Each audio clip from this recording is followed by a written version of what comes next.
So, Sega has announced that they are bringing an end to their partnership with Archie Comics for their 24-year run of the Sonic the Hedgehog comics. Their official statement is as follows. After 24 years of memorable storytelling, Sega of America will conclude their Sonic the Hedgehog publishing partnership program with Archie Comics. This does not mark the end of Sonic in comics, but signifies Sega of America's decision to take a different direction for the series that will be announced at a later date. Sega would like to thank Sonic's amazing fans for their loyalty and passion over all the years. Sega looks forward to providing more information soon.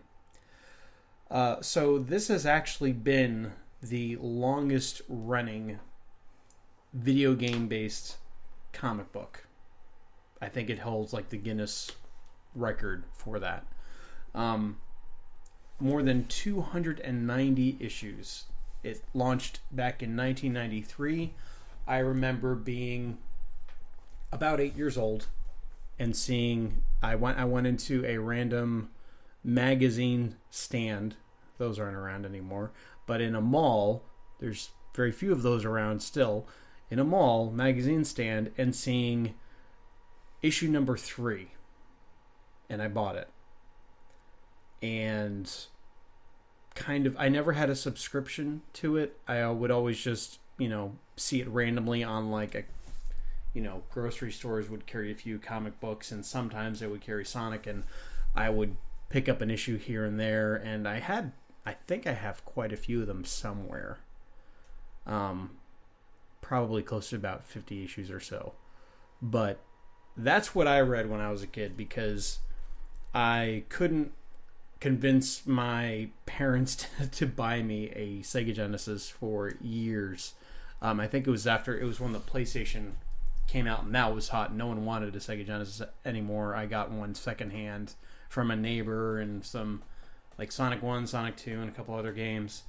And I also had a Game Gear with some Sonic games on them. But in the meantime, before I had any of that, the only really exposure, and I was pretty obsessed with Sonic, was not really, still am. But point is, that was my only exposure that I could get to the character, so I would pretty much scoop up an issue anytime that I could. Archie did really, believe it or not, you think like Archie Comics, really? They would make an interesting Sonic comic? Yeah, actually, they do. The Sat AM series, cartoon series that everyone says is the best Sonic cartoon out there, and they're right. Basically, that storyline carries on through the Archie comics.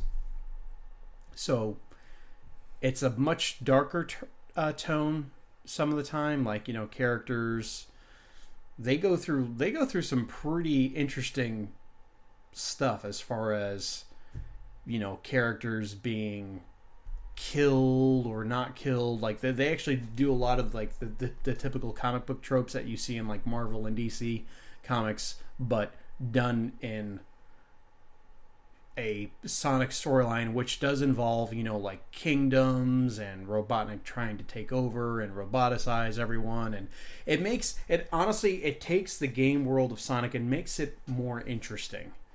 I've always found that the game world, story-wise, for Sonic has been kind of flat and one-dimensional and not very interesting. That's kind of like why I like games like Sonic 06 that try to go in a different direction and try to like make the characters, as ridiculous as they are, kind of take the story semi-seriously. And the Archie comics were constantly doing that. They just made it seem like these characters were like Sonic's. I want to say that's why I will always, because of Archie comics, I will always think of Sonic's voice as being Jaleel White, who voiced him in the Sat AM cartoon, because that version of the character of Sonic kind of just carried on through the comics. And then, it's a little bit jarring to go to Sonic Adventure and hearing, I forget who voiced him in that, but he's a different character in the games than he is in the comics. Let's just put it that way. Like he's very cocky. He's very very heroic. He actually even gets depressed. Like he's a fully fleshed out character in the comics, and you can pretty much find them online and read them. I mean, they're relatively easy to find. What I'm wondering is, I don't know who owns the rights to the other characters, because you have Antoine de Coulet, you have Rotor the Walrus, you have Bunny Rabbit, you have Princess Sally Acorn, you have Nicole the computer. You have all these extra characters that are not Sonic, Tails, Knuckles, Shadow, that I don't know who owns the rights to those. I want to say that the cartoon kind of started those characters, and then Archie was able to bring those characters into the comics, because I think the cartoons might have started before the comic. I'm not sure. But all this to say is, I don't know if Sega owns the rights to those characters or if those are Archie characters. I hope that there's... It's kind of weird, because it's bad news either way, because Sega has never done anything with any of those extra characters. They've never appeared in any of the games. They've only ever lived on in the Archie comics. I want to say at one point, Sega, because it was right around like the issue 20 mark in the Sonic comics, might have been even earlier, like issue 15, issue 16. The tone of they started out very silly. Like I've got number 3. It's very silly. It's punny. It's like written for a much younger audience. And when they started getting up into the double digits, they were like, hey, we like the tone of the Sad AM cartoon.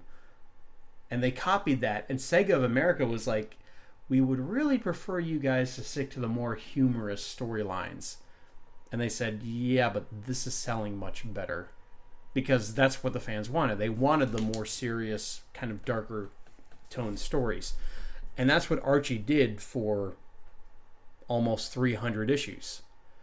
I want to say probably just due to the sales of comics not being what they were, and they'll never be that way again. It's probably comes down to sales just not being what they need to be to support that comic. But if Sega owns the rights to those characters, I don't see them doing anything with them.